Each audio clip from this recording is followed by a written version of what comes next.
Salut chers amis, salut chers fans, j'espère que vous allez bien. En ouvrant mon Facebook ce matin, je suis tombé sur une publication.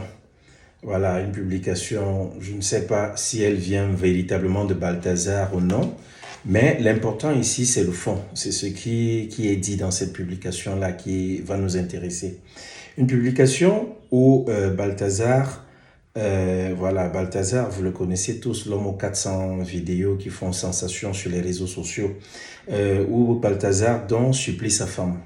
Il lui dit, écoutez exactement, ma chérie Samantha, j'ai l'habitude de t'appeler Samy. Il met un cœur. Te perdre dans ma vie sera plus qu'un calvaire. Je ferai face au monde entier pour te garder à mes côtés.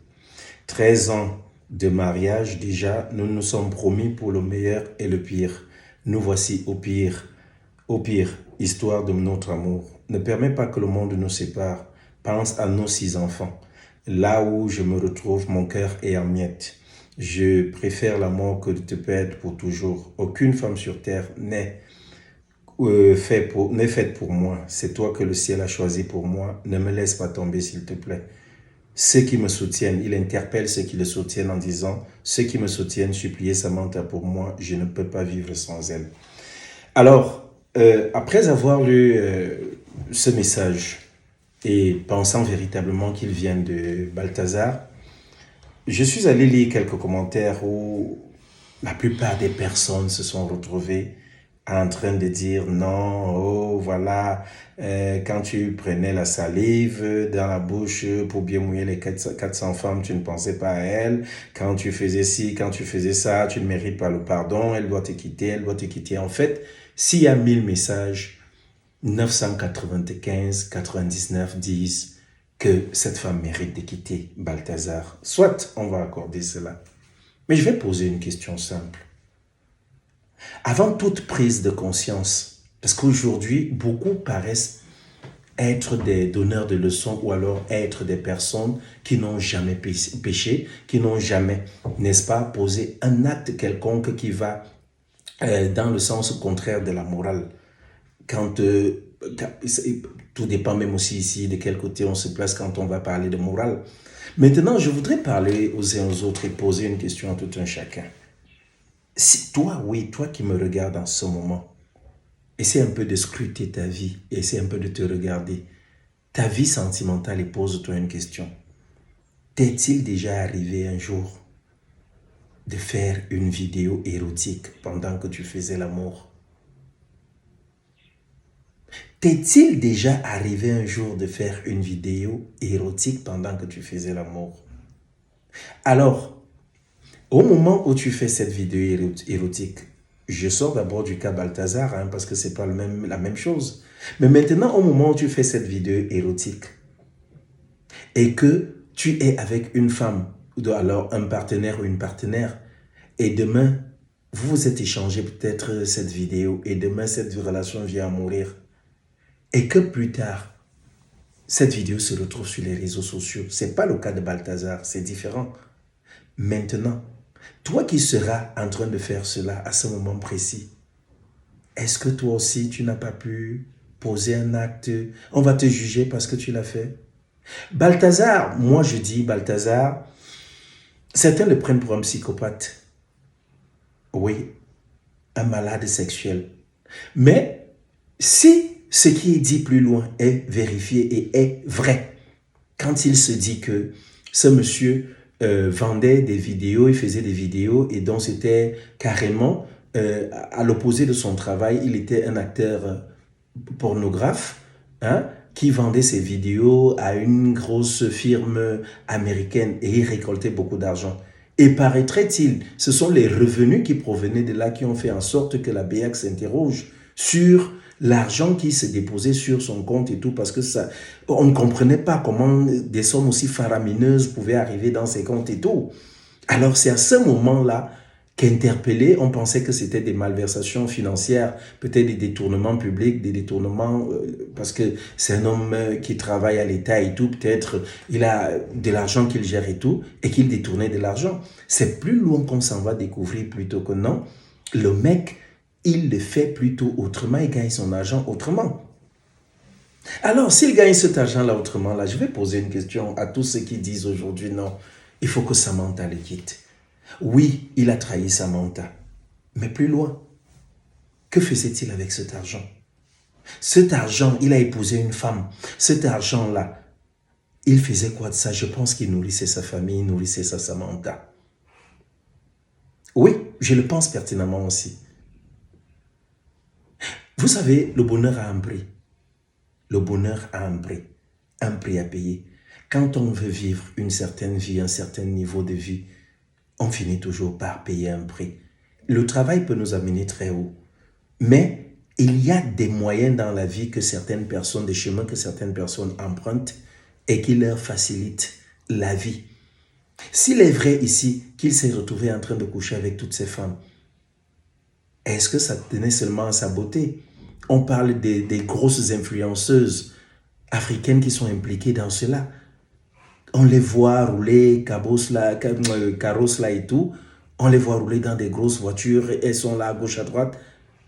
Est-ce que ce monsieur, ces femmes avec lesquelles il couchait, n'étaient pas au courant de ce qu'il faisait? Allons nous poser des questions. Est-ce qu'il ne les payait pas en leur disant non, voilà, je te donne tant, on fait une vidéo? Parce que quand on regarde les vidéos, moi, j'ai eu à parcourir certaines par curiosité pour comprendre la chose. Quand on regarde ces vidéos-là, on se rend compte d'une chose. Les dames qu'il prenait étaient conscientes qu'il y avait une caméra à côté. Certaines même tenaient ces caméras. Alors, pour qu'une femme mariée s'engage à faire une telle chose, est-ce qu'on va se limiter seulement à la beauté de l'homme ou bien à l'amour qu'on lui porte quand on sait qu'on est marié? Je pense que cela doit aller au-delà de cela. Il y a d'autres intérêts. Peut-être ces femmes par derrière aussi, il les avait convaincues et elles gagnaient aussi elles avaient leur pourcentage dans tout ce qu'ils faisaient. Essayons de réfléchir plus grand, d'aller un peu plus loin. Alors dire aujourd'hui à Samantha d'arrêter sa relation de 13 années de vie, elle a pu vivre avec ça, elle ne savait pas, mais elle vivait son bonheur sans savoir. Mais maintenant qu'elle a su, moi je dis, le pardon il est divin et Dieu nous a transmis ce pardon. À un moment donné, il y a 6 enfants. 6 enfants. C'est vrai que beaucoup me diront, l'enfant n'est pas une fin en soi, c'est pas l'enfant qui fait le mariage et tout, mais l'enfant fait aussi le mariage. Pourquoi? Parce que il s'agira ici de la stabilité morale de ces enfants. Maman, pourquoi tu n'es plus avec papa? Est-ce que cette femme aura encore le même niveau de vie? Ou alors pas elle, elle peut même s'en foutre. Mais les enfants, le niveau de vie que papa leur proposait avec maman, grâce à ce qu'il récoltait, est-ce qu'ils auront encore ce niveau de vie? Est-ce que plus loin derrière, ça ne va pas détruire les uns et les autres? Alors moi, j'aurais un conseil simple à donner à Samantha. C'est toi qui sens ta relation. C'est toi qui as aimé ton homme. Tes parents viendront parler. Tes amis viendront te conseiller. Les réseaux sociaux viendront, voilà, condamner ton homme. Mais ce sera à toi et à toi seul, n'est-ce pas, de décider de le quitter ou de continuer ta relation. Mais moi, si j'avais un conseil à te donner, ce serait celui-là. Pas de te venger. D'un d'abord, ne va pas t'asseoir et dire, moi aussi, je vais faire ce qu'il a fait. Non, lui, il a fait pour des raisons connues de lui, su de lui. Mais toi, de ton côté, ne va pas faire la même chose. Non, fais ce que tu penses être bien pour toi, mais ne va pas t'envoyer en l'air avec le premier venu pour dire, je me venge. Il s'est vengé et peut-être derrière, à tort, il a mal fait, oui, peut-être, c'est une mauvaise chose. Les maladies, quand on sait qu'il y a des maladies dehors, quand on sait les mauvaises énergies que ça peut rapporter et tout, mais peut-être lui, il avait juste l'œil sur l'argent qu'il gagnait pour rendre sa petite famille heureuse, c'est-à-dire toi, vos enfants, vos familles, vos amis. Il l'a fait. Alors, écoute ton cœur, cette petite voix qui va te parler au-dedans de toi, qui va te dire, Samantha, quitte ton homme. Samantha, ne quitte pas ton homme. Et s'il advient que tu le quittes, Samantha, ce sera pour recommencer. Pose-toi cette question. 13 années de ma vie, les aurais-je perdues comme ça inutilement? Je vais reprendre, d'accord. Mais Est-ce que cela va enlever le fait que un jour on puisse te dire, on puisse te pointer du doigt que voilà la femme dont le mari avait couché plus de 400 femmes? Cela ne va jamais enlever cela. Cette histoire a entaché ta vie et l'a entaché pour toujours. Et moi, je peux te dire, Dieu vous a scellé et vous a unis par amour. Tout ce que tu as à faire, c'est de rester avec ton homme et de te dire, oui, il a péché, mais bon, c'est mon diable que Dieu m'a donné. J'avance avec lui en espérant un jour qu'il puisse pas changer. On n'est pas éternel sur terre. Balthazar a fait ce qu'il a fait.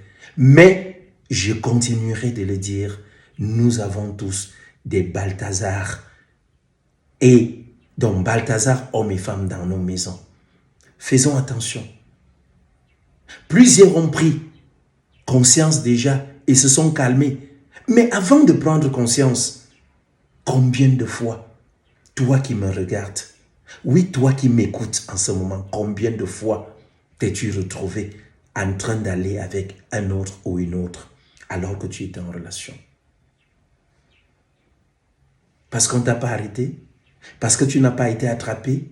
Aujourd'hui, tu vas te retrouver en train de dire non, Balthazar, c'est le pire des hommes, c'est le pire des humains. Non, toi aussi tu es un Balthazar, tu es une Balthazar. Le plus important, c'est de prendre conscience et de tourner le dos à ces bêtises-là. C'est pour cela qu'en finissant, je vais dire à mon frère Balthazar, tu as péché en gardant ces vidéos. Mais je te comprends. C'était des vidéos que tu faisais pour vivre, pour récolter de l'argent, pour nourrir ta famille. Et je suis sûr, je le répète, que ces femmes qui regardaient ces vidéos comme cela se faisait, ces femmes qui étaient dans ton engrenage et qui faisaient même des partous entre elles, étaient au courant de ce qu'elles gagnaient et récoltaient quelque chose. Ça, l'avenir nous dira. Alors, Balthazar, prends conscience, tu as froissé ta femme, tu as méprisé ta femme, tu as aujourd'hui, elle t'en veut, mais c'est ta femme. C'est toi qui as su la convaincre d'être ta femme. Alors, demande à Dieu pardon pour ce que tu as fait. Demande à ta femme pardon. Et je pense qu'avec le temps, il finira par comprendre parce qu'il y a une vérité derrière, c'est qu'elle t'aime malgré tout ce qui est arrivé. Elle t'aime, elle continue de t'aimer, mais c'est juste le regard des autres qui lui fait peur maintenant. C'est juste ce qui sort de la bouche des autres qui lui fait peur, qui lui fait mal actuellement. Alors, que dire de plus? À toi qui me regardes, à toi qui m'écoutes, tu es un Balthazar, tu es une Balthazar, tourne le dos à cette vie parce que demain, ça peut te retomber dessus. Il est important de prendre conscience. Je vous aime très fort.